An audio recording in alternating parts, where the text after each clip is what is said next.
Assalamualaikum warahmatullahi wabarakatuh. Perkenalkan, nama saya Alia Talatohni Traomi, kelas 2D.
Đây, nấu rồi rồi, mình cũng nâng đúng không?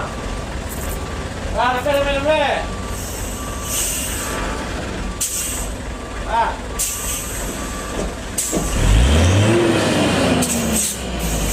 Ini berdua. Mundur. Bikin. Lagi. Kanan. Terus, lagi. Tahu.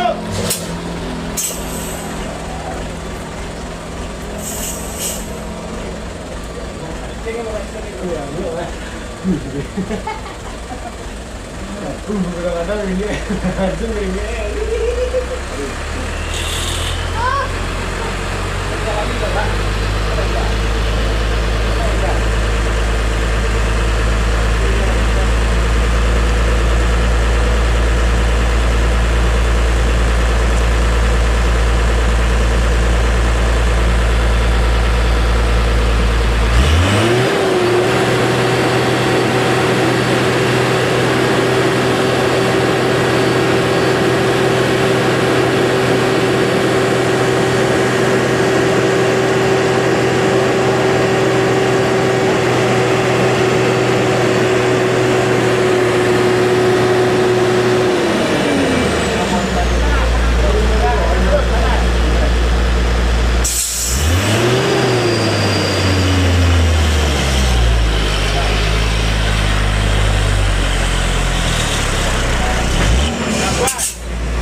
Mundur aja dulu, mundur. Kuat. Kiri kuat. Lagi terus. Kiri terus. Kiri kuat terus. Terus.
Gakpun gitu lah jadi.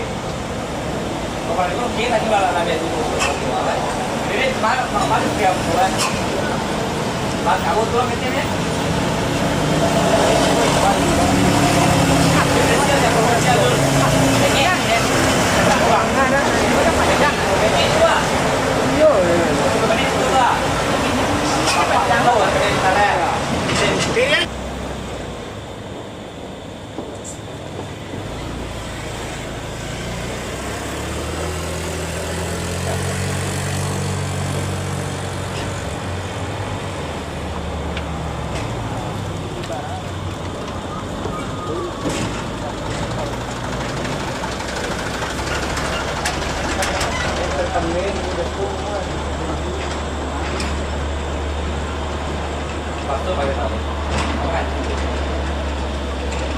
Coba rel gue tampo bagak na.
sudah dari awal. Kayak apa deh bang?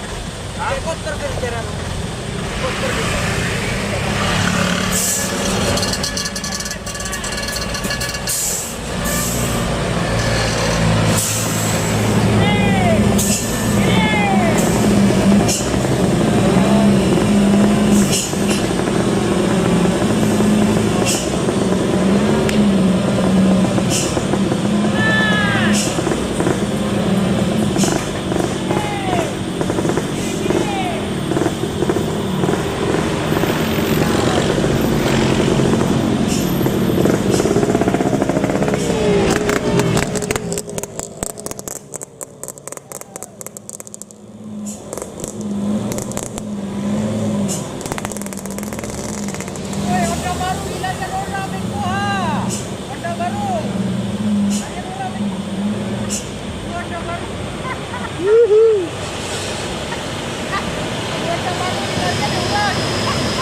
when we heed a certain call, when the world must come together as one. There are people dying, oh, and it's time to lend a hand to life. the greatest gift of all.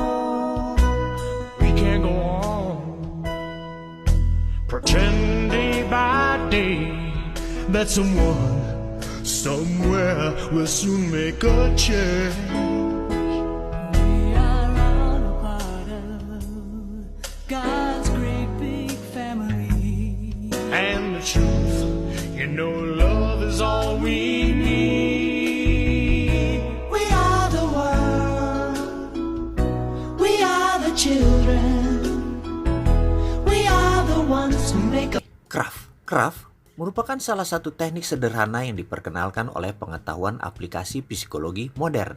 Oleh karena itu, di kesempatan ini saya menggunakan teknik craft dalam serial di video ini. Teknik ini sederhana sekali, sangat efektif untuk menginstall sebuah keterampilan baru. Dan saya secara pribadi pun selalu menggunakan teknik ini jika saya perlu menginstall sesuatu ke dalam diri saya. Craft singkatan dari cancel, replace, affirm, fokus, train, di mana teknik ini terutama dipergunakan untuk merubah self-image.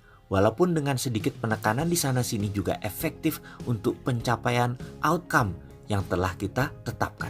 Sebagai contoh, kita akan memasukkan self-image tentang kemakmuran, yang kita harapkan nantinya self-image kita akan mendukung segala langkah kita untuk benar-benar menjadi sukses. C adalah cancel. Segera lakukan pembatalan secara aktif jika kita melakukan self-talk yang bersifat sabotase. Dalam hal ini adalah seluruh self-talk yang mengatakan kita miskin, susah, tidak punya apa-apa, dan lain sebagainya.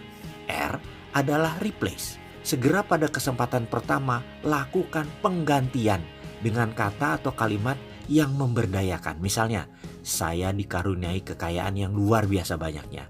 Saya pribadi yang sangat kaya, dan seterusnya. A adalah afirmasi.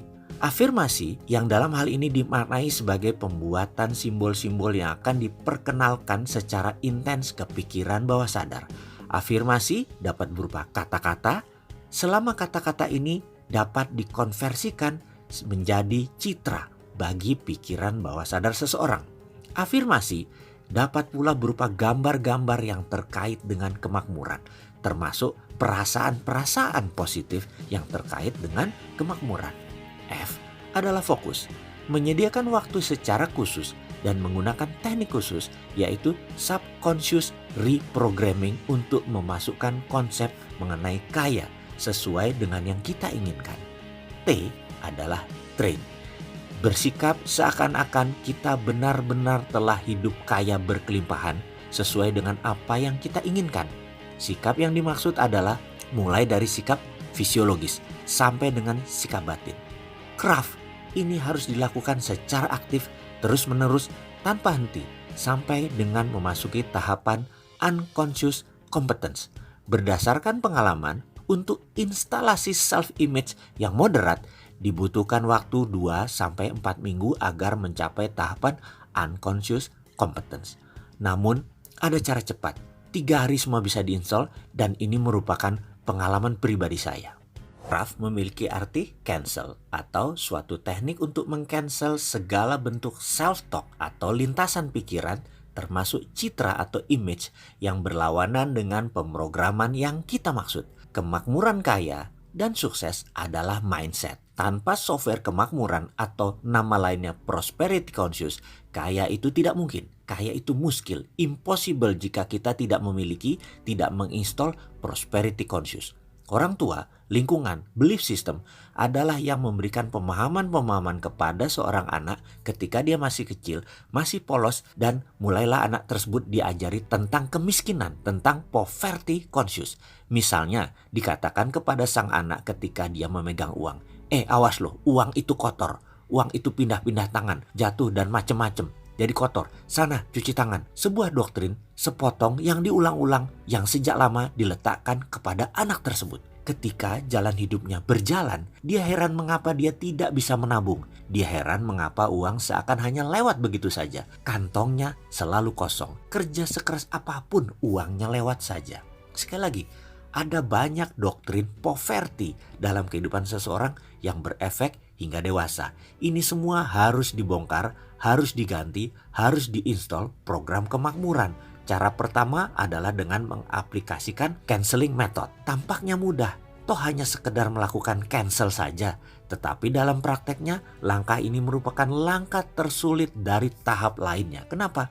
Karena pikiran manusia memiliki entitas yang seringkali dan selalu berupaya menggoda dengan cara-cara yang sangat liar untuk meruntuhkan berbagai belief atau self-image baru yang sedang kita programkan ke diri kita. Dalam kondisi normal, ego kecil tersebut dapat dianalogikan sebagai pihak oposisi yang bertugas melakukan counter agar setiap pemikiran kembali selaras alias tidak terlalu melambung jauh ke bulan. Tetapi pada prakteknya, si ego kecil ini terkadang terlampau rajin sehingga membuat kita berpotensi seperti kena obsessive compulsive disorder ketika Anda melakukan empowerment. Toyota Innova itu gue banget. Maka si ego kecil dengan lantang berkata, kamu ngawur, gaji sebagai pegawai 5 juta kok mimpi begitu muluk. Bayar kewajiban rumah sudah habis, kok mau beli Innova? Nggak mungkin lah, nggak mungkin. Proses cancel membutuhkan disiplin yang tinggi dan tentu saja awareness yang tinggi pula.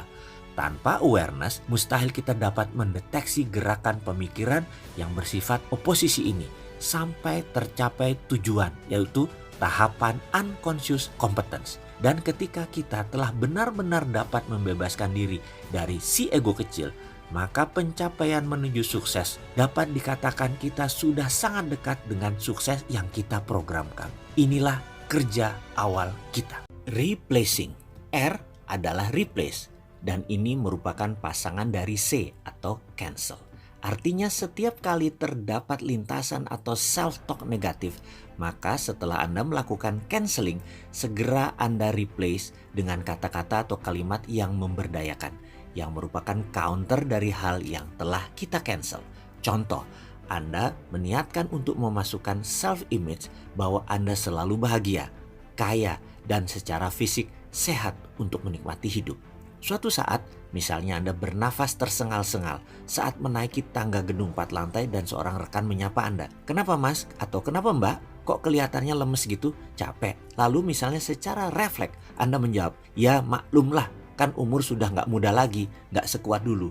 Nah, ini adalah pernyataan diri yang seakan-akan terdengar wajar, tetapi sesungguhnya merupakan bentuk pemrograman yang berlawanan dengan keinginan kita untuk selalu sehat dan muda. Maka begitu kita menyadari, segera lakukan canceling yang langsung diikuti dengan replace. Misalnya dengan kalimat dalam self-talk Anda menjadi, saya dikaruniai kesehatan dan kebugaran yang sangat prima. Dalam pemrograman kemakmuran, ketika Anda secara refleks mengatakan, biarlah nggak kaya asal bahagia, itu kan rezeki dia yang besar, saya mungkin hanya segini, sambil menunjuk level yang lebih rendah. Ngapain kaya kalau banyak masalah? Yang penting happy, bukan kaya. Inilah program yang secara bawah sadar seseorang sering muncul secara refleks dan tidak di-cancel. Bahkan kalau di-cancel dengan mengatakan astagfirullah misalnya, banyak yang lupa atau tidak tahu cara mereplace setelah meng-cancel tersebut. Pasti saja tidak efektif, tidak membuat Anda menjadi baru, tidak membuat Anda mempunyai program yang baru yang sukses. Nanti replace inilah kunci suksesnya. Bagaimana Anda dengan segera melakukan counter program dengan menggantikan sesuatu sesuai maunya Anda. Bagaimana replacement yang benar langsung terasa dalam fisiologi gerak tubuh Anda. Terlihat body language Anda.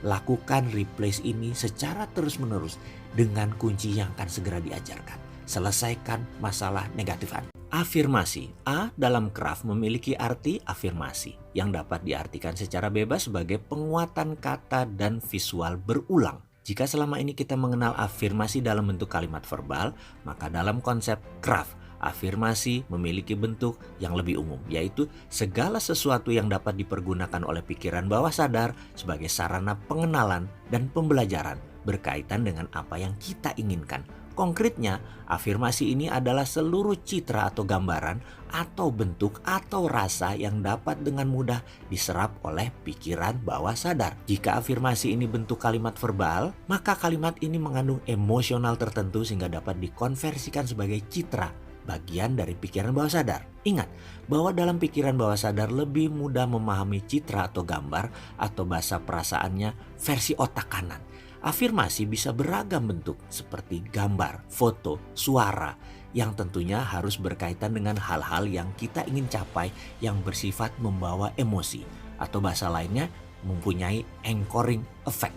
Contoh, sedari kecil saya selalu berpindah-pindah tempat tinggal karena orang tua saya yang pensiunnya waktu di Angkatan Udara pangkatnya rendahan, hanya kapten. Dan karena itu kami selalu berpindah tugas. Suatu hari dalam kehidupan saya tinggal di Sumatera Selatan. 6 tahun di sana, yaitu periode TK sampai SD. Di Sumatera Selatan pun masih pindah-pindah kota. Ada Prabu Muli, Lirik, Pendopo, juga daerah Ulu di Palembang. Ulu itu sisi miskinnya Palembang, Ilir adalah sisi kayanya kala itu. Ada kebiasaan aneh saya di sana. Entah kenapa saya jatuh cinta pada sebuah gedung berwarna putih. Dan kemana saja saya bawa guntingan gedung warna putih itu yang berjulukan White House. Saya dapati dari sebuah koran gambar itu. Kemana saja saya bawa, saya letakkan di kantong, saku, celana pendek lusuh saya yang selalu cuma satu itu celananya. Suatu hari, kira-kira kala itu saya kelas 2 SD. Ketika hendak mengambil kelereng dari saku celana, gambar guntingan koran itu melayang keluar dari kantong. Ketika jatuh dengan posisi terlipat di tengah pot tumpukan kelereng, tentu saja semua mata teman saya tertuju pada secarik kertas lusuh tersebut. Dan satu anak mengambil dan membukanya. Jreng, gambar White House. Mereka saling lihat dan bingung menatap gambar ini. Satu anak komentar, "Apa nih?" Saya jawab, "Aku nak sekolah di sano." Anak itu menjawab, "Amerika, mak mano, wong dusun gitu." "Ah kau." Saya ambil kertas itu dan saya berkata dalam hati, "Lihat saja, boleh miskin tapi cita-cita sekolah ke Amerika pasti." Singkat cerita, saya pun entah bagaimana caranya akhirnya 6 tahun berada di negeri Paman Sam, sekolah di sana. Oke, itu hanya contoh afirmasi pengalaman saya. Sekarang kita kembali ke huruf A yang berarti afirmasi itu. Bahwa kekuatan visual plus perasaan yang menyatu dalam pikiran bawah sadar yang telah terprogram, maka dengan cara yang ajaib, ia akan mewujudkan dengan berbagai cara yang teramat unik. Perlu kita ingat bahwa keajaiban itu sesungguhnya bukanlah keajaiban, melainkan sesuatu rangkaian dari puzzle-puzzle program visual dan verbal. Citra sukses yang telah dibangun sebelumnya secara konsisten dan persisten. Intinya afirmasi ini adalah salah satu unsur penting untuk memperkenalkan hal-hal yang kita inginkan dalam subconscious programming. Selalu upayakan untuk membuat afirmasi yang mudah untuk ditangkap citranya oleh pikiran bawah sadar. Focusing, F adalah fokus, yang artinya kita sebaiknya menyediakan waktu khusus minimal sekali dalam sehari untuk secara sengaja memasukkan seluruh program yang kita inginkan ke pikiran bawah sadar kita. Caranya, dengan terlebih dahulu menenangkan diri, masukkan gelombang otak yang lebih rendah dari biasanya atau dikenal dengan gelombang alfa. Lalu pada saat kita mulai memasuki keheningan ini, masukkanlah program kita dengan cara berbicara ke diri sendiri, membuat panggung imajinasi yang dapat menampilkan hal-hal yang kita ingin capai dan memberikannya sentuhan emosi positif. Teknik ini populer dengan sebutan subconscious reprogramming. Sesungguhnya metode Craft merupakan sebagian dari paket metode untuk mencapai sukses, di mana Craft ini lebih ditekankan untuk keperluan perubahan self-image yang mungkin lebih bersifat global. Lakukan Craft dengan disiplin tinggi untuk merubah sesuatu self-image. Gunakan awareness yang baik berturut-turut. Songsonglah kelahiran self-image baru dan nikmati servomekanisme yang baru. Tentunya servomekanisme sukses. Jika self-image telah mendukung, maka saatnya bagi kita memasuki penciptaan yang lebih detail. Ya, itu hal-hal nyata yang kita perlukan dalam kehidupan. Untuk mencapai hal-hal yang lebih detail semacam itu, tentunya kita dapat mempergunakan teknik-teknik yang lebih tepat. Misalnya teknik well-formed outcome, timeline, future pacing, break pattern, projected imaginary, dan semuanya itu adalah pelajaran yang nanti kita lengkapi untuk Anda semua. Dari uraian di atas tersebut, semoga dapat dipahami bahwa bagaimanapun untuk sukses ternyata membutuhkan upaya, ketekunan, dan strategi. Mencapai sukses adalah bagian menjadikan transformasi mimpi menjadi sesuatu langkah-langkah yang relatif lebih mudah untuk diindrakan dan diukur. Selama kita hidup di alam semesta yang sama, maka sesungguhnya tidak ada keajaiban yang tidak memiliki struktur. Semuanya memiliki pola dan pasti tunduk kepada hukum yang mengikat seluruh penghuni alam semesta. Kita semua kembali kepada pilihan kita masing-masing. Apakah kita lebih nyaman untuk tetap menjadi pengharap atau kita bangun dan menggunakan segenap sumber daya yang kita miliki untuk menjadi the best of you yang siap untuk meramu segenap hukum yang berlaku di alam semesta. What you are now is a God gift. What you become it's your gift to God. Percayalah, you become adalah free will. Pilihlah menjadi terbaik dan memberikan yang terbaik untuk Sang Pencipta sebagai persembahan Anda kepadanya. Training. Sisi terakhir dari seri craft adalah T yang memiliki arti train, yang dapat diartikan secara bebas sebagai bersikap, bergaya atau acting atau juga berlakon seakan-akan segala sesuatu sudah benar-benar terjadi sesuai dengan perencanaan. Filosofi yang mendasari T ini adalah bahwa manusia makhluk holistik alias menyeluruh. Artinya kita merupakan sebuah paket sistem yang terintegrasi atau kita adalah gabungan dari berbagai unsur pendukung yang akhirnya membentuk kita. Seperti jargon yang dilontarkan yaitu you are what you eat, you are what you wear, you are what you think dan lain sebagainya. Dunia aplikasi psikologi peduli sekali terhadap keholistikan ini.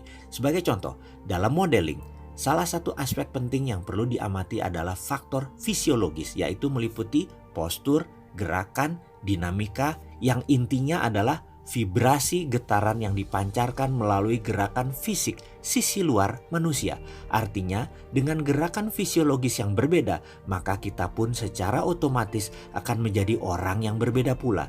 Dan tentu dengan obsesi dan pola pikir yang menjadi berbeda pula. Selanjutnya, bahkan emosi yang merupakan produk dari biochemistry tubuh ternyata juga sangat terhubung dengan aspek fisiologis. Dengan pemahaman ini, maka merubah emosi resah menjadi emosi tenang bahkan dapat dilakukan secara alamiah dalam hitungan detik. Di antaranya dengan memanfaatkan pola fisiologis yang mendukung munculnya masing-masing emosi ini. Nah, jika kita jeli terhadap sifat holistik ini, maka dengan mentraining diri kita akan kemakmuran dapat secara alami memasuki pola fisiologis tertentu, maka akan mengakibatkan perubahan arah emosi dan pemikiran.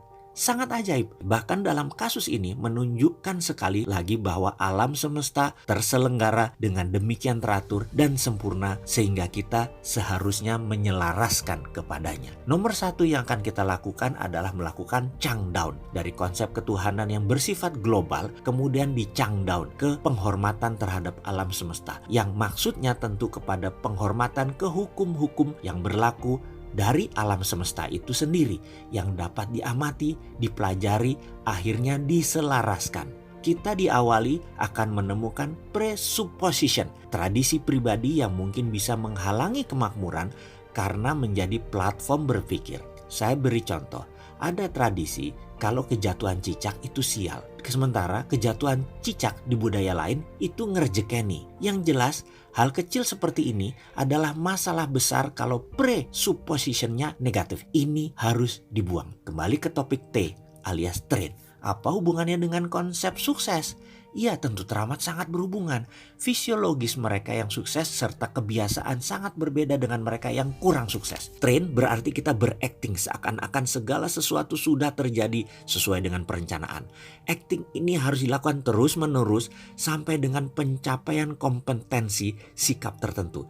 Train dapat dimaknai sebagai proses membuat blueprint sukses secara terus-menerus sehingga menjadi sangat jelas, bahkan sampai seluruh sistem kesadaran kita mengenalinya. Bagi yang mempercayai, bahkan acting ini sedemikian sempurnanya sampai-sampai alam semesta pun turut mempercayai dan selanjutnya akan merubah persepsinya terhadap kita dan pasti terjadilah. Jika kita ingin berlimpah secara materi, maka kita harus bersikap seakan-akan kita benar-benar sudah memiliki keberlimpahan itu. Mengapa begitu? Pikiran bawah sadar tidak mengenali kuantitas dan kualitas. Dia hanya mengenali pola.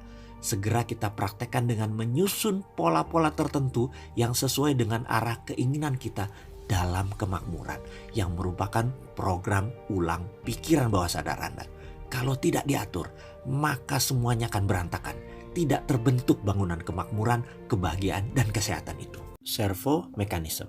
Mari kita periksa diri sejenak. Adakah hal-hal yang telah menjadi pola yang sangat rapih dalam kehidupan kita? Selalu terjadi dan terjadi. Bahkan sebelum terjadi, kita seringkali meramalkannya untuk terjadi dan akhirnya benar terjadi. Itulah bentuk servo mekanisme kita. Dalam dunia servo mekanisme yang namanya baik atau buruk adalah hal yang sama. Kita ambil contoh servo. Ada orang di luar sana, saya yakin bukan Anda sahabat. Ada orang yang selalu pembantunya. Kalau sehabis lebaran tidak pernah balik ke rumah lagi dengan alasan bermacam-macam. Sehingga dia bingung bahkan mengambil kesimpulan bahwa cari dan mempunyai pembantu itu susah. Padahal sudah dikasih ongkos bolak-balik itu pembantunya. Diberi TV di kamar belakang. Apapun yang membuat pembantu itu betah. Tapi tetap saja pembantu tersebut tidak balik atau jarang balik lagi. Ada lain lagi misalnya. Setiap di tahun kedua dia bekerja selalu berpindah. Asal tahun kedua plus minus deh pokoknya. Belum tahun ketiga dia udah pindah kerja. Faktanya hingga saat ini dia pindah sudah 4 kali tempat kerja. Alasannya ada yang kantornya tutup, ada karena ribut sama atasan, ada yang di hijack ke tempat lain, macam-macam alasan pindahnya. Dan sekarang begitu menginjak tahun kedua, terasa mulai ada masalah itu. Dan hal itu akan terjadi dan benar terjadi. Itulah servo. Jadi servo mekanisme sederhananya adalah sesuatu yang terjadi berulang-ulang dalam hidup kita, membuat kita secara unconscious competence mengetahui apa yang akan terjadi atas sebuah kejadian. Kalau hal ini berhubungan dengan kemakmuran, maka patut disyukuri. Anda tahu hal ini akan menjadi rezeki Anda, servo rezeki Anda. Sekarang saya hanya mengingatkan, apa yang terjadi kalau servo Anda kantong kosong? Selalu ada cara uang keluar dari kantong Anda, sehingga Anda tidak punya tabungan atau aset. Bekerja sudah tahunan, tapi gak punya apa-apa, gak bisa nabung. Tahukah Anda? Servo Anda yang lain lagi, bagaimana merubahnya? Bagaimana kalau servo itu hal yang jelek dan negatif? Bagaimana memaksimumkannya kalau hal itu positif? Di pelajaran video ini, semua akan difahami dasarnya. Di kelas MMBC, kita akan praktekkan pelajarannya. Kita akan membalik semua hal yang negatif menjadi positif. Juga dalam video ini, kita akan melakukannya secara perlahan. Ada 3 pilihan dalam jalan hidup ini, yaitu yang bekerja sementara 2-5 tahun atau 10-15 tahun tergantung bidangnya. Kemudian pensiun kaya dan makmur. Ya, bisa bebas finansial, bebas waktu, memiliki penghasilan pasif yang lebih besar dari biaya hidupnya. Kemudian yang kedua adalah bekerja mencari nafkah selama 30-40 tahun seperti yang biasanya itu. Kemudian pensiun dan pensiunnya masih tanda tanya. Apakah enak atau tidak gitu ya. Nah yang ketiga adalah bekerja mencari nafkah sampai akhir hayat, yaitu 40-60 tahun. Ya, bisa di satu bidang pekerjaan seperti dokter, pengacara, atau di berbagai bidang, misalnya tentara, kemudian pensiun menjadi satpam, pensiun menjadi tani. Nah sekarang mana yang paling enak? Tentu yang di atas ya. Cuman problemnya adalah tidak banyak orang yang tahu tentang yang di atas itu. Ya, saya baru umur 49 baru tahu Bapak Ibu tentang adanya orang yang bekerja sementara kemudian bisa pensiun kaya dan makmur. Ya. Saya tahunya atau menurut saya orang yang sukses adalah orang yang bekerja keras dan sepanjang dia bekerja keras terus bisa mempertahankan kesuksesannya. Artinya untuk mempertahankan kesuksesannya dalam kehidupan sehari-hari, uang masuk dan lain-lain, dia harus bekerja keras terus. Padahal ternyata tidak seperti itu. Bahkan 5% orang yang punya 95% kekayaan di dunia ini tidak melakukan hal itu. Nah, mana yang paling tidak enak? Yang paling tidak enak tentu yang paling bawah itu ya, bekerja mencari nafkah sampai akhir hayat. Seperti dokter, pengacara, dan lain-lain. Mereka tidak berani berhenti bekerja. Karena ya, kalau berhenti bekerja mereka tidak mendapatkan uang. Nah, tapi bagi orang-orang di nomor 2 yang pensiunnya kecil, mereka merasa bahwa bekerja mencari nafkah sampai akhir hayat itulah yang paling enak. Seperti dokter, saya dulu dikatakan paling enak, tidak ada pensiunnya. Setelah cerdas finansial, saya baru tahu bahwa tidak ada pensiunnya, artinya saya harus bekerja terus sampai mati. Gitu ya. Nah, ini 3 pilihan, terserah mana yang Bapak Ibu pilih. Tapi bagaimanapun untuk bisa memilih yang enak, Bapak Ibu perlu tahu yang namanya cash flow quadrant. Nah, ini ada 4 cara mendapatkan penghasilan menurut Robert T. Kiyosaki. Yang pertama adalah employee atau pegawai. Ya, ini kerjanya keras, tidak aman, dan tidak punya waktu. Ya, ini penghasilan aktif. Kemudian yang kedua adalah self-employed. Ini biasanya utangnya besar. Semakin besar penghasilannya, semakin besar utangnya. Ya. Kemudian insufficiency fund, jadi memang tidak memiliki uang, gitu ya, tidak memiliki uang. Nah, 95% orang berada di sini, Bapak Ibu, 5% orang yang 5% kekayaan yang ada di sini, dan bawaannya stres, walaupun orang-orang di luar sana menganggapnya mereka itu orang kaya, gitu ya.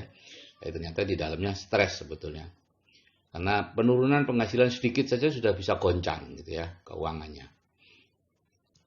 Nah, yang sebelah kanan adalah business owner. Ini ada 3 macam business owner, yaitu ini bisnis bersistem, ya, bisnis yang bisa ditinggal dan autopilot, ya. Ada konglomerasi, yaitu bisnis besar, waralaba, yaitu jaringan bisnis sejenis, dan networking, yaitu jaringan perorangan, gitu ya. Semua business owner adalah jaringan, entah itu jaringan bisnis besar, perorangan, atau bisnis sejenis. Ini biasanya kerjanya mudah, hasilnya stabil, dan punya banyak waktu, gitu ya. Nah, yang terakhir adalah investor. Ini tentunya uang yang bekerja untuk kita, gitu ya. Tidak punya utang dan berkelebihan uang. Nah, 5% ada di B dan I, hanya 95% uang ada di sini. Bawaannya adalah freedom, gitu ya. Nah, kita jangan lama-lama dari sebelah kiri, segera saja pergi ke kanan. Itu menurut Robert T. Kiyosaki. Masing-masing kuadran itu beda karakter dan bahasanya, Bapak Ibu. Employee atau pegawai itu yang orang bekerja kepada orang lain, ya, mulai dari direktur utama sampai tukang sapu, itu namanya employee. Biasanya hidupnya dipenuhi rasa takut, atau karakternya adalah karakter takut dipecat. Akhirnya takut membuat kesalahan, gitu ya.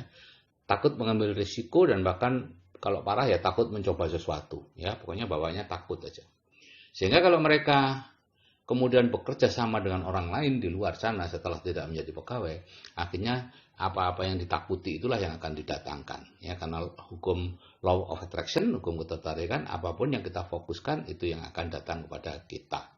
Jadi banyak risiko akhirnya, karena takut mengambil risiko, justru risiko yang banyak. Takut membuat kesalahan, justru kesalahan yang banyak datang.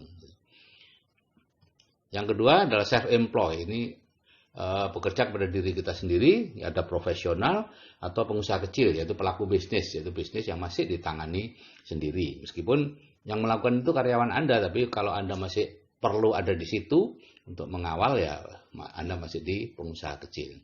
Biasanya karakternya tidak percaya bahwa orang lain bisa melakukan sebaik dia. Dan time is money. Ini adalah betul-betul pengejar uang sejati, ya, yang menukarkan waktunya dengan uang. Kemudian business owner, pemilik bisnis, dia kerjanya ringan, punya banyak waktu luang, dan mereka percaya bahwa banyak orang lebih baik dari dirinya. Yang terakhir adalah investor, uang bekerja untuk kita. Ini berani mengambil risiko dan sabar menunggu hasil, ya. Nah, karakter masing-masing seperti ini, takut, S tidak percaya, B dan I percaya, berani dan sabar. Bahasanya pun berbeda, cara mereka bicara juga berbeda. Orang-orang kuadran kiri ini, pegawai profesional itu bicaranya tentang hal-hal teknis saja, teknis mengajar, teknik pengobatan, teknik peternakan.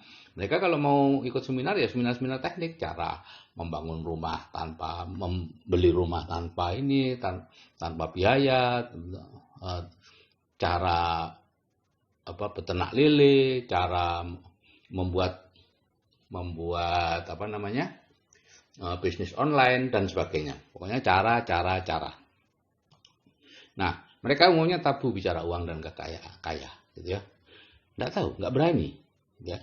Bahkan kalau ditanya atau dikatakan bahwa mereka itu mengejar uang, mereka marah, gitu. Padahal mereka bekerja keras mengejar uang, loh, Bapak Ibu, gitu ya. Tapi marah kalau ditanyakan. Akibatnya apa? Ya, kita mendapatkan apa yang kita fokuskan. Kalau Anda fokus pada pekerjaan, Anda dapatkan pekerjaan. Kalau Anda fokus pada hasil, Anda akan dapatkan hasilnya. Ya, itu hukum law of attraction, ya. Law of attraction hukumnya sangat kuat di semesta ini. Jadi orang ini akhirnya bekerja terus Bapak Ibu, karena mereka fokus pada pekerjaan. Nah, yang sebelah kanan selalu bicara uang dan hasil, cash flow, penghasilan, omset, keuntungan, cita-cita, harapan. Mereka tidak peduli dengan cara.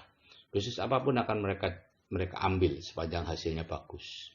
Akibatnya apa Bapak Ibu? Yang sebelah kiri ini akan dianggap orang lain kaya padahal sebetulnya tidak kaya karena tidak punya uang, gitu ya. Yaitu rumah-rumahnya besar, mobilnya bagus, karena semua uangnya digunakan untuk itu. Sedangkan uangnya sendiri lari ke kuadran kanan. Sehingga 5% orang memiliki 95% uang di dunia. Gitu. Nah, antara kanan dan kiri itu seperti ada tembok pembatas yang sangat tebal, sehingga nyaris tidak berhasil atau sulit untuk menembusnya, walaupun kita ingin ke kanan. Dan kuadran kiri dan kanan itu seperti bumi dan langit ya. Kuadran kiri itu yang aktif income itu 95% orang berebut 5% uang. Jadi harus dibagi-bagi kecil-kecil tuh ya. Kerjanya berat, jadi hasilnya sedikit. Perlu gantian, ada pensiun, ada PHK karena ada tenaga kerja yang baru masuk gitu ya. Dan makin lama semakin berat dan mahal. Pendidikannya semakin tinggi. Seperti guru, dulu SGB cukup jadi guru. Sekarang harus SPD ya. Sarjana pendidikan. Dokter dulu, dokter umum sudah top markotop tahun 70-an. Sekarang harus konsultan untuk memiliki kehidupan yang seperti dokter umum zaman dulu. Bidan juga begitu. Dulu cukup P2B, sekarang harus S1. Nah, bayangkan anak cucu Anda nanti. Mungkin S1 itu seperti SD dulu. Ya, lulusan S1 itu seperti lulusan SD, tidak bisa kerja apa-apa. Mungkin nanti butuh S4, S5, dan lain-lain. Di kuadran kanan Bapak Ibu, 5% orang berbagi 95% uang, pekerjaan ringan, hasilnya besar, penghasilannya bisa diwariskan, dulu eksklusif keluarga kaya yang bisa ke sini. Kalau enggak mungkin bisa, tapi sekarang ada yang namanya train entrepreneur, jadi betul-betul kita dilatih untuk ke kuadran kanan. Jadi sekarang bisa, orang biasa seperti saya dulu, bisa dari kuadran kiri pindah ke kuadran kanan, meskipun saya bukan anaknya konglomerat. Nah, cara pindah kuadran seperti ini, kalau yang dulu itu dari employee ke self-employed ya, ini yang usaha sendiri atau melakukan sendiri, dari employee ke self-employed, membangun usaha, kemudian dibuat sistemnya, menjadi business owner, dan menjadi investor. Ini perlu waktu 20-30 tahun, dan perlu 2-3 kali bangkrut, menurut Robert T. Kiyosaki, dan angka keberhasilannya sangat kecil. Ya. Di Amerika Serikat, dalam 10 tahun pertama, hanya 1% orang yang bisnisnya tetap utuh. Yang lainnya hilang. Nah, cara yang sekarang itu employee dan self-employed itu langsung dididik menjadi business owner, kemudian menjadi investor. Tidak perlu terlalu lama. Ya. Jadi cara pindah kuadran itu terutama adalah merubah pola pikir atau reinstall. Ya, diencerkan dengan pola pikir orang kuadran kanan. Ya. Kalau dulu tentu harus merantau untuk bisa ketemu dengan orang kuadran kanan, kemudian mengangkat dia jadi mentor, ada magang kepadanya atau jadi mantu dan sebagainya, barulah Anda bisa kaya. Kalau sekarang Anda cukup merubah pola pikir ini dengan audio terapi bawah sadar yang disiapkan itu. Hambatannya ini Bapak Ibu, yaitu kepercayaan yang salah tentang uang dan kaya. Ya, uang tidak dibawa mati, orang kaya itu dihisap lebih lama dan sebagainya. Itu semua penghambat Bapak Ibu. Gitu ya. Sehingga Anda takut menjadi kaya dan takut punya uang banyak karena uang penyebab masalah gitu ya, sehingga takut. Nah, kepercayaan yang salah tentang penghasilan pasif dan aktif. Dikira kalau penghasilan pasif itu penghasilan tanpa kerja, penghasilan hasil setan yang memperlakukan orang lain seperti budak, bla bla bla bla bla yang negatif-negatif, padahal itu salah sama sekali. Penghasilan pasif adalah penghasilan berasal dari aset yang sudah Anda bangun atau Anda beli sebelumnya. Ya, itu penghasilan pasif. Kemudian ketidaksukaan kepada MLM akibat informasi yang salah. Ya, di Indonesia hampir kebanyakan yang disebut MLM itu sebetulnya bukan MLM tapi money game yang merugikan orang. Sehingga akibatnya apa? Orang menganggap itu MLM. Nah, itulah yang menyebabkan kita tidak suka kepada MLM. Termasuk saya dulu sangat tidak suka kepada MLM. Nah, ini semua adalah disebut mental block bidang keuangan, Bapak Ibu. Ya, dan semuanya ini masuk dari orang lain kepada kita, sehingga kita perlu menghilangkannya. Bapak Ibu sudah punya alatnya dengan SEF, Spiritual Emotional Freedom Tactic, atau dengan EFT untuk menghilangkan. Perlu dihilangkan, Bapak Ibu. Misalnya dengan setup, ya Allah, meskipun saya menganggap uang itu tidak bisa dibawa mati, saya ikhlas, saya pasrahkan semuanya kepadamu. Atau, ya Allah, meskipun saya sangat benci kepada MLM, karena katanya merugikan banyak orang, saya ikhlas, saya pasrahkan semuanya kepadamu. Itu aja. Ikhlaskan aja, kembalikan kepada Allah, pada Tuhan Anda. Nah, penghasilan pasif itu bisa diwariskan Bapak Ibu ya. Kalau kuadran kiri itu, ayah misalnya jadi guru, anaknya jadi dokter, cucunya mungkin kerja di bank. Ya, semuanya tidak bisa meneruskan apa yang sudah dicapai oleh ayahnya. Semuanya harus memulai dari bawah. Sebaliknya di kuadran kanan, ya, semua bisa meneruskan apa yang dicapai oleh orang tuanya. Kita bisa meneruskan, sehingga bisa mencapai ke puncak, Bapak Ibu. Itu bedanya.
Because you don't know Kung Fu. 小追， What?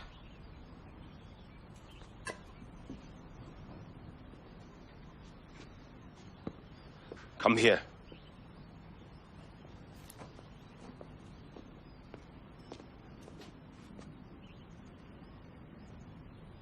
Check it on. Mr. Han, I already... Check it on.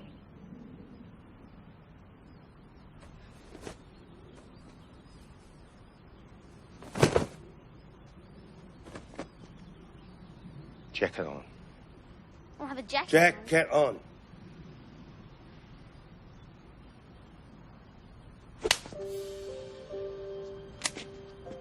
Be strong. Check it on. Firm.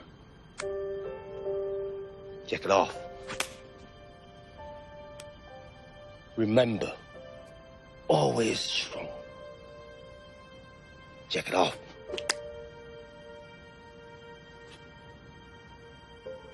Strong. Left foot back. Right feet back. Left feet back. Pick up your jacket. Oh, Mr. Focus. Always concentrate. Left back. Rifle back. Pick up a jacket. Stay. Pick up your jacket.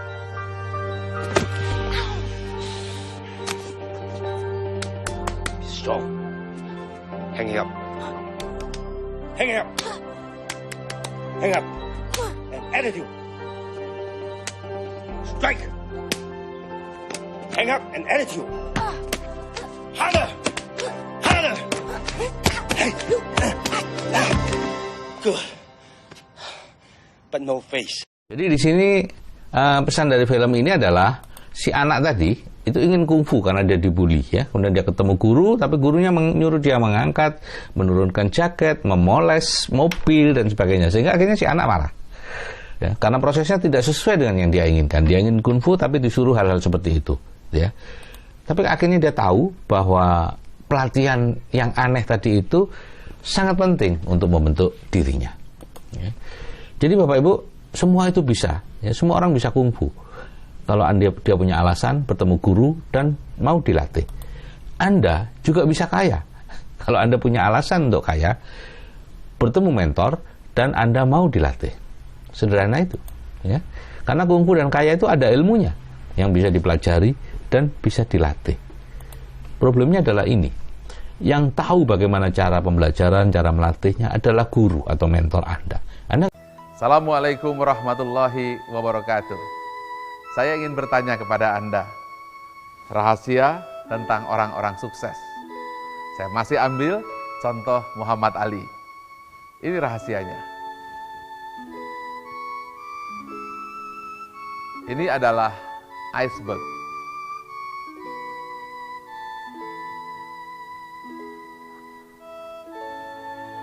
Atau skema gunung es di lautan. Ini adalah lautan, yang ini di bawah lautan, yang ini di atas lautan. Yang nampak selama ini adalah di atas ini.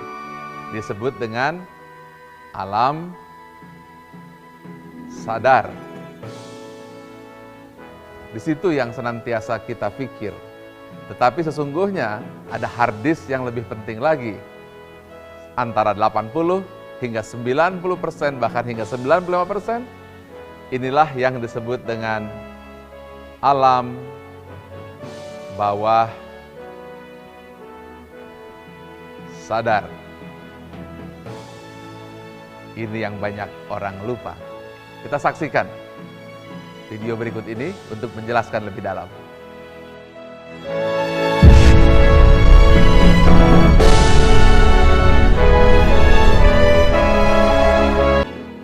Assalamualaikum warahmatullahi wabarakatuh.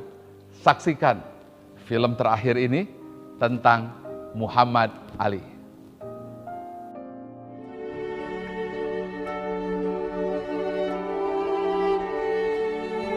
Perjuangan Ali belum selesai. Ali ternyata menderita Parkinson syndrome yang menyebabkan melemahnya saraf di tubuhnya. Namun Ali tidak gentar dengan penyakit yang dideritanya. Ia terus melawannya. Muhammad Ali berkata, "I am the greatest and Parkinson must fall." Kemudian Ali mencurahkan hidupnya sebagai pembela kemanusiaan dan banyak melakukan perjalanan keliling dunia. Ali hadir di tengah-tengah orang miskin dan kelaparan, memberikan kampanye pendidikan, memajukan adopsi anak, dan mendorong orang banyak untuk menghargai dan menghormati satu dengan yang lain. Pada tahun 1996, Ali diberi kehormatan untuk menyalakan api Olimpiade di Atlanta. Dan Ali mengatakan, "In 1960, I shocked the world and won in boxing in the Rome Olympic. In 1996, I showed the world that Parkinson's disease had not defeated me. I showed them that I was still the greatest of all time."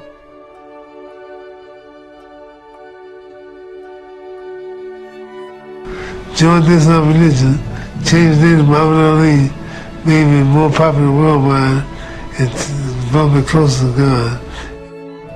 I'm here because of the terrible thing that happened the other day. I'm a Muslim. I've been a Muslim for 20 years. And I'm against killing, violence, and all Muslims are against it. I think that people should know the real truth about Islam. You know me, I'm a boxer. I'm called the greatest of all time. People recognize me for being a boxer and a man of truth. And I wouldn't be here representing Islam if it was really like the terrorists make it look. I think that all the people should know the truth and come to recognize the truth, because Islam is peace against killing, murder, and the terrorists and the people doing that in the name of Islam are wrong. And if I had a chance, I'd do something about it. Apa yang kita lihat, betapa hebatnya subconscious atau alam bawah sadar. Inilah yang saya maksudkan, sebuah keberhasilan ketika seseorang mampu menanamkan subconsciousnya. Artinya karakter building bukan sekedar pembiasaan, membiasakan tangan dan kaki. Subconscious adalah sebuah pembiasaan yang ditanamkan pada hard disk. Hard disk Muhammad Ali adalah seorang juara. Dan dia sendiri yang mengucapkannya melalui afirmasi bahwa I am the greatest. Bahwa saya adalah yang terbaik. Ucapan ini mendoktrin dirinya hingga ia bertindak seolah dia yang sudah jadi juara sebelum ia menjadi juara. Sekarang Muhammad Ali menderita penyakit Parkinson. Apa yang Anda lihat? Alam bawah sadarnya tetap bekerja, menjawab dan melawan Parkinson hingga ia tetap mampu melawan penyakit itu hingga saat ini. Alam bawah sadar tidak mengenal masa lalu atau masa kini. Alam bawah sadar tidak mengenal apakah dia juara dunia atau juara RT. Alam bawah sadar tidak kenal apakah dulu atau sekarang, tetapi ia bekerja secara otomatis. Ia keluar dari dalam hati menuju ke permukaan secara otomatis. Dan ketika penyakit Parkinson datang, maka ia laksana melawan kembali George Foreman. Laksana kembali melawan petinju-petinju lainnya. Inilah kehebatan penanaman karakter building yang tertanam pada jiwa. Sehingga ia mampu melawan penyakit yang lebih hebat lagi, yaitu penyakit Parkinson. Hingga saat ini ia terus berjuang mengenalkan Islam, menjelaskan kedamaian Islam, menyampaikan nilai-nilai kebaikan. Mental juara itu tak pernah mati hingga ia kelak mungkin dipanggil oleh Tuhan pemiliknya. Itulah sebabnya bahwa karakter building bukanlah sekedar pembentukan karena sistem. Karakter building bukanlah sekedar dibentuk oleh pemimpin yang menjadi contohnya. Tapi karakter building adalah kemampuan seorang untuk melakukan afirmasi dan menekankan kepada dirinya tentang dirinya sendiri. Situasi ini bisa terjadi pada saya, kepada Anda. Dan Anda juga mampu mengambil hikmah bangkit menjadi seorang juara kapanpun, dimanapun terjadi kepada kita. Kisah Muhammad Ali juga adalah kisah diri kita. Kisah Muhammad Ali adalah kisah saya dan kisah Anda. Kisah Muhammad Ali terjadi kepada siapa saja. Tetapi Anda punya dua keputusan. Anda diam ketika jatuh, atau Anda berada diam ketika Anda di atas. Teruslah naik ke atas, karena Anda juga adalah juara. Mengapa? Karena Anda tercipta dari 200 miliar sperma, yang menjadi satu sperma, itulah diri Anda juara dari Tuhan Yang Maha Esa sebelum Anda dilahirkan ke muka bumi. Assalamualaikum warahmatullahi wabarakatuh. Fantastic the action.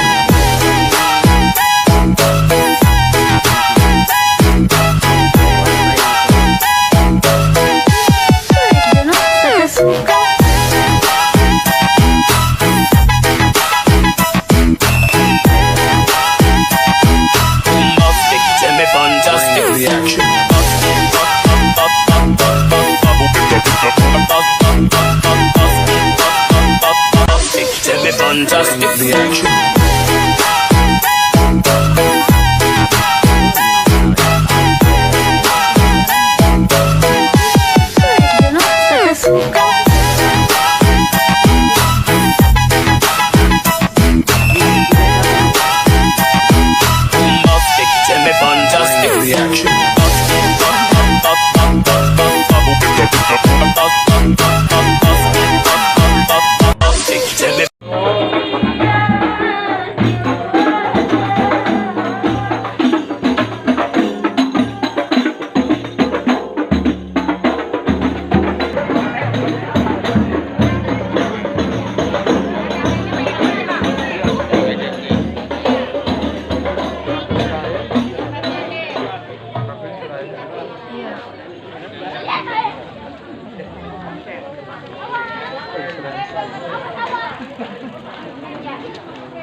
من مرسلين إلى الهدى بك جاءوا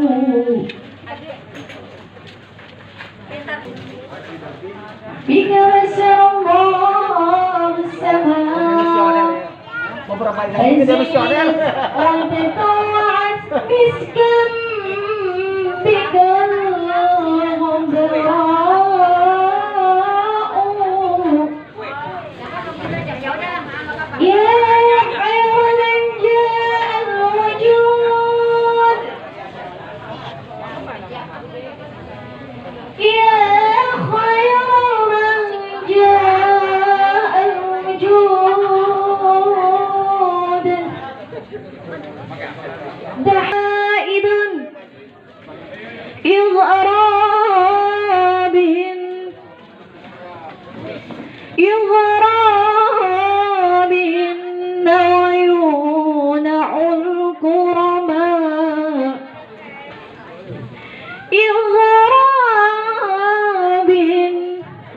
عيون الكرماء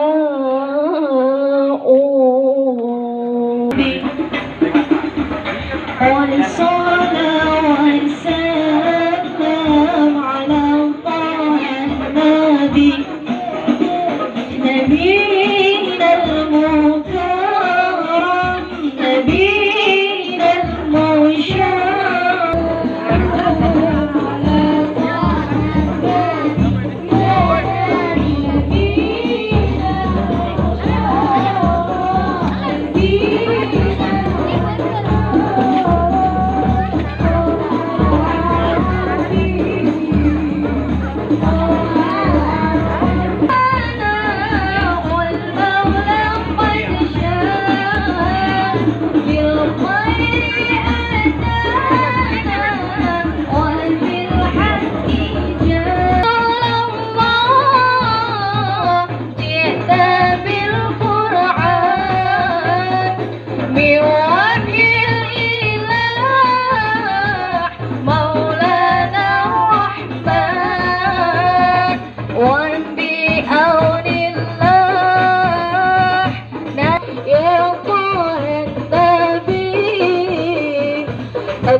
وأنت العليم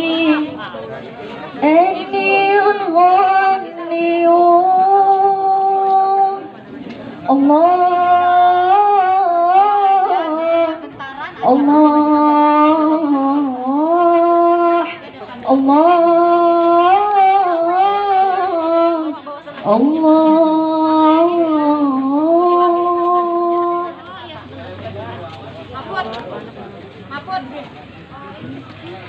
Ya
penarik kereta atau menjadi penumpang kereta. Kalau menjadi kuda penarik kereta, maka Bapak Ibu tidak perlu berubah karena Bapak Ibu sekarang sudah ada di sana, gitu ya. Bekerja keras, mencari uang. Kemudian kalau untuk nafkah, kalau ada kelebihan uang diberikan beban, dimasukkan ke kereta Bapak Ibu, terus seperti itu, dan Bapak Ibu terus-menerus membawa beban itu kemana-mana. Rumah, mobil, dan sebagainya. Jadi tidak perlu berubah karena Bapak Ibu sekarang sudah ada di sana. Tapi kalau Bapak Ibu ingin menjadi penumpang kereta, yaitu menikmati hasil-hasil aset yang Bapak Ibu bangun sebelumnya, maka Bapak Ibu perlu berubah. Karena mungkin Bapak Ibu sekarang belum berhasil membangun aset atau belum kepikiran membangun aset, baru rencana-rencana saja. Semua perubahan itu berawal dari pikiran Bapak Ibu ya. Pikiran Anda akan memunculkan tindakan diulang-ulang jadi kebiasaan terus-menerus jadi karakter itu yang jadi nasib Anda. Jadi nasib Anda sekarang ini bukanlah takdir Anda, gitu ya. Anda mau banyak utangnya atau masih hidup di bawah jembatan atau apapun, itu bukan takdir Anda. Itu hanya karena akibat dari cara berpikir Anda 5-10 tahun belakangan ini. Nah, cara berpikir Anda sekarang itu akan menentukan bagaimana nasib Bapak Ibu 5-10 tahun yang akan datang. Kalau tidak berubah pikirannya, ya tidak berubah nasibnya. Ya, paling yang punya toko nambah tokonya atau nambah gerai apanya, tapi tetap aja punya kehidupan yang seperti sekarang ini, mungkin banyak utang dan sebagainya. Nah, jadi pikiran harus dirubah dulu, maka nasib kita akan berubah. Ya, itu hukum di dunia. Nah, dari sekian banyak pola pikir yang perlu dirubah itu ada plafon rezeki namanya. Ya. Plafon rezeki adalah batas atas rezeki seseorang atau takaran rezeki seseorang yang merupakan rata-rata rezeki 6 orang yang paling mempengaruhi kita. Jadi inilah yang dulu dianggap sebagai rahasia ilahi, sekarang sudah diketemukan Bapak Ibu bahwa rezeki Bapak Ibu ditentukan oleh 6 orang yang paling mempengaruhi Bapak Ibu. Ya. Dan penghasilan Bapak Ibu akan selalu berada di bawah plafon rezeki, walaupun Bapak Ibu berusaha sekuat tenaga menaikkan, Bisa naik sedikit sementara ya, atau naik banyak, tapi sementara akan diturunkan lagi dengan cepat. Gitu ya. Untuk meningkatkan penghasilan secara permanen, plafon rezekinya yang harus dinaikkan. Bukan kerjanya yang harus dinaikkan. Jadi seperti ini Bapak Ibu, kalau Bapak Ibu dikelilingi oleh orang-orang berpenghasilan 1 juta, 3 juta, 3,5 dan sebagainya, meskipun Bapak Ibu tidak tahu persis secara sadar berapa penghasilan mereka, tapi secara bawah sadar Bapak Ibu akan tahu. Maka orang yang dikelilingi ini, ya, jadinya akan seperti ini. Penghasilan atau plafon rezekinya sekitar 3 juta sebulan.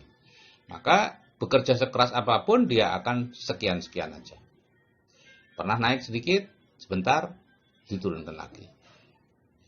Plafon rezekinya yang harus dinaikkan. Misalnya di Building the Dream kita naikkan menjadi 100 juta penghasilan pasif sebulan. Dengan mendengarkan audio terapi bawah sadar itu. Maka secara perlahan rezekinya akan menyusul. Gitu ya. Dengan cara ketemu dengan orang yang tepat di saat yang tepat untuk akhirnya mengajak kita untuk menjalankan bisnis, berinvestasi atau apapun yang menyebabkan Bapak Ibu akan punya penghasilan 100 juta sebulan. Bukan kok tiba-tiba saja jadi kaya, tidak ada ceritanya. Bapak Ibu harus bertindak, action, harus bekerja dulu. Nah, profil orang kaya seperti ini Bapak Ibu ya, plafon rezekinya tinggi, dia pemimpi, kemudian berpikir hasil bukan proses. Yang penting adalah hasilnya. Bisnis apapun dia lakukan. Orang miskin berpikir proses, milih-milih bisnis, ini tidak mau, itu tidak mau. Kemudian kecerdasan finansialnya tinggi. Sedangkan kemampuan teknisnya itu hanya membangun jaringan dan membangun sistem. Mereka tidak terlalu peduli dengan kemampuan manajerial dan sebagainya. Itu orang lain, mereka tinggal mengambil karyawan yang cocok untuk itu.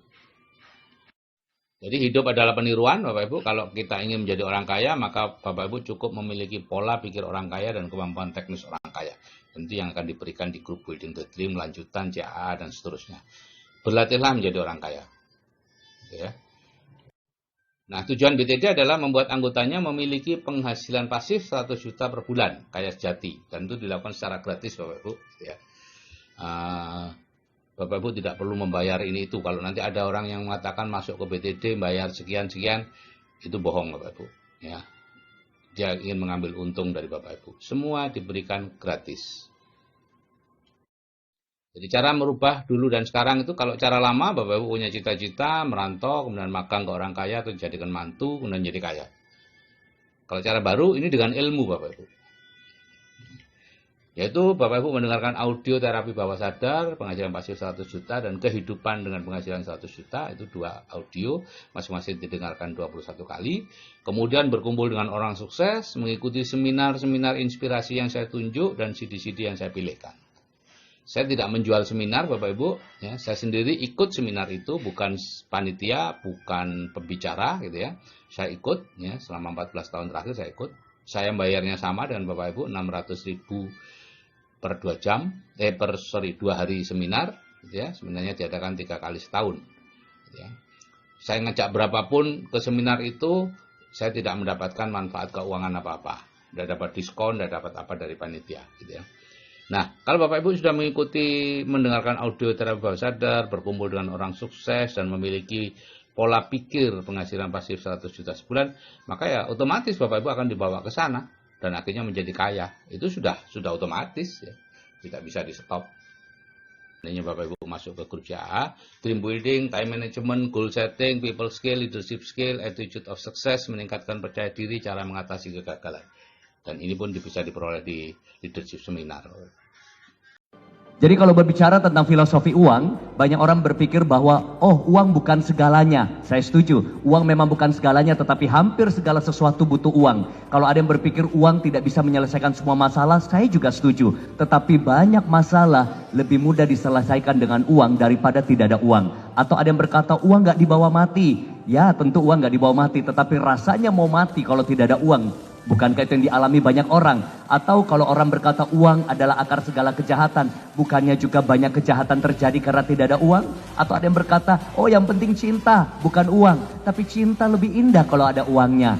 Artinya kesimpulan di sini, kita perlu punya cara pandang yang benar tentang keuangan. Jangan alergi, jangan menentang tentang hal keuangan, tetapi kita harus bisa mengelola keuangan dengan baik, kita hasilkan keuangan dan kita bisa berbagi karena uang di tangan orang yang tepat akan menjadi berkat bagi banyak orang.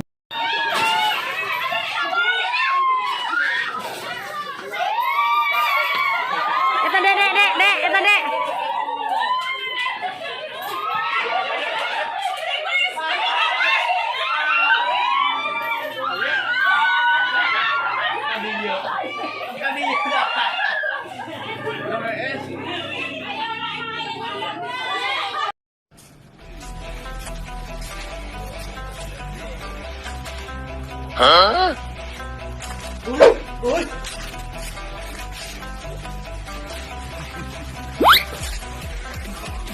Ui.